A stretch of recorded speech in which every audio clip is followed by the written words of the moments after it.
All right, there's contrast between the political parties. So you've been hearing a lot about black unemployment going up, right? Particularly black women.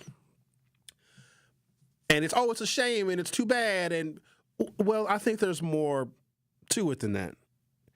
With the cutting of federal government jobs, not just because of the government shutdown. Remember Doge? And Doge is still lingering around the federal government. I think it got more publicity when Elon Musk was there in the White House going through these federal departments and slashing all sorts of things. Anything that was considered woke or left-leaning or a Democratic priority, because remember, the Democrats, and they may not execute this perfectly, and that's what I want people to understand. And so black people who vote for Democrats are sometimes shamed for that because people will say, oh, look at the terrible position you African Americans are in, and you've been voting for Democrats for insert however many years, 60 years, 80 years, whatever. A political party will never be able to deliver people to salvation as long as you still have racism and white supremacy that exists in this country. There was something I posted on a friend's social media page today, and he was lamenting about racism. And it's crazy because black people always have to find new and creative ways to define racism to white people. White people know precisely what it is, whether they want to admit it or not, or whether they think they benefit from it or not. That's besides the point. As an objective series of facts and history in America, it exists, and we know it exists, yet for some reason the burden is on us. It's like we're in court, right? We have to prove beyond the reasonable doubt that racism actually exists. We got to find all these new and creative ways. And so someone had posted something on the Facebook saying that, oh, America can't realize its full potential because of racism, and then blah, blah, blah, blah, blah. And so Sherwin just had to chime in. I don't know if this nation knows how to exist and knows how to function without some kind of racial bias, because it never has before. It would, if you removed it all, and I don't even know where you would start, but if you removed all of the bias that exists, and the bias a lot of times it's in people's minds. You may have an attitude about black people, and maybe it's founded, maybe it's not. Maybe you just don't like black folks, but here's the problem.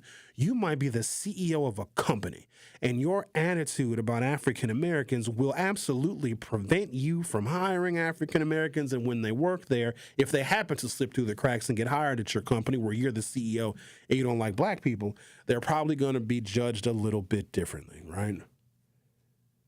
So a lot of times this is the figment of people's imagination, this racial bias that exists. It's real, but we still have to go above and beyond to try and prove it. And I don't know if America could function without it, even though most of us agree that it's such a horrible barrier, and it's really expensive too, because we are sacrificing our talent based upon generalizations and stupid stereotypes, and we cannot realize our full potential because there are some people who are destined to be excellent, but they happen to live in the wrong zip code and happen to be born the wrong color. And not only does that person lose, I think America loses too, because how much talent are we throwing away or locking away in prison for, misdemeanor drug offenses and other minor infractions? We ruin people's lives over stupid stuff because we believe that they are not deserving or they're not smart enough to be a part of the American dream. And so if you take away all of the bias that exists, then and only then can we start to realize the full potential of what this nation can be.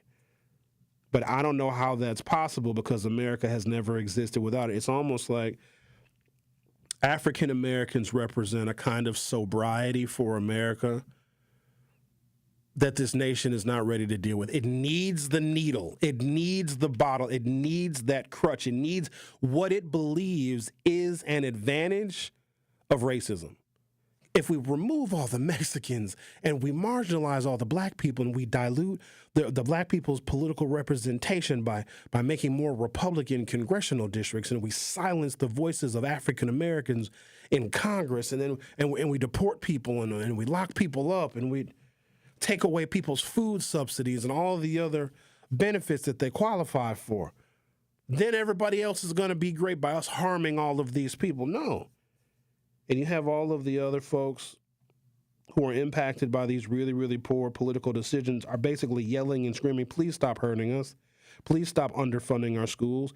Please stop sending in more police when we did not ask for them. We are urging the rest of America to sober up, but America can't. It's drunk on its own racial bias.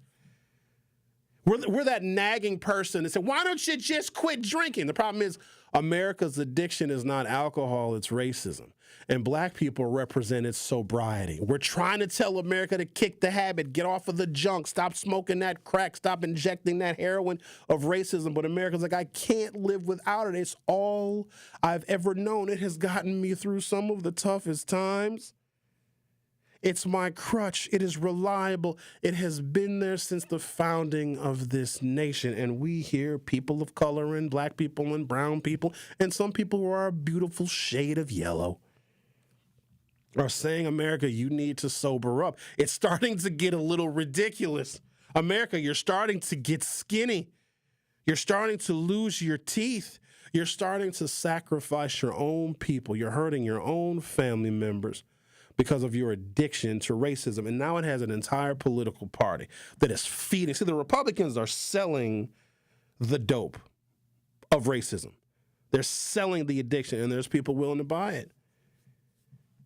You can have a working class or a poor white person in the South that will vote for a Republican because they want to get high off of that racism too, because they think it's going to make their situation better if there's no black people and if there's no Mexicans and if black people aren't able to cast ballots. They think that they're going to get something out of that. No, you're not. In fact, when benefits are cut or reduced, that poor white person in the South who continues to vote for Republicans, they're actually going to end up hurting themselves. But they want to feel that high. They think that there's something to be gained by punishing all these other people. The junkie never gains anything. The junkie is delusional. This nation is delusional. Now, yesterday was Charlie Kirk's birthday. I didn't say a lot about that. But a lot of his rhetoric was encouraging America's addiction to its racial bias. By using numbers and facts and statistics and the way he recited them so quickly and didn't really allow for rebuttal, it sounded really, really intelligent, didn't it? And he had an answer for everything. I actually admired his trickery in his debate. Here's the other thing. He would have been 32 years old, I believe, yesterday, Charlie Kirk. I'm not at all minimizing his death, but what he did is he debated kids. Sherwin Hughes ain't going around and debating kids that are still in school when I have a 30-year advantage over them in life, in job experience, and everything else. Like I could shame a kid in a hurry. And I wouldn't ever want to pride myself on, I'm going to shame these kids. But it's also a part of I don't even want to call it an agenda because the word agenda gets overused. The conservatives know, and they've always known, the more educated people are, the more likely they are to be Democrats. What a coincidence. And they have been saying more recently, more loudly, college is a waste of money. Don't go to college. You're just going to be indoctrinated. You're going to be indoctrinated with actual facts that can make you a critical thinker so you can know what the hell your country is doing to you. Your country is selling you a pipe dream of, oh, no, if we hurt all these other people and ship all these other people out of here, then America's going to be great. Educated people know better than that. And so over the decades, they have reduced the subsidies for college education. In the 1960s, hell, you could go to Cal Berkeley for $300. Now it's probably going to cost you 10 times that, maybe 100 times that. Because what Ronald Reagan found when he was governor of California, the more educated people got, the less likely they are to be Republicans. So you have somebody like Charlie Kirk, and there'll be another one.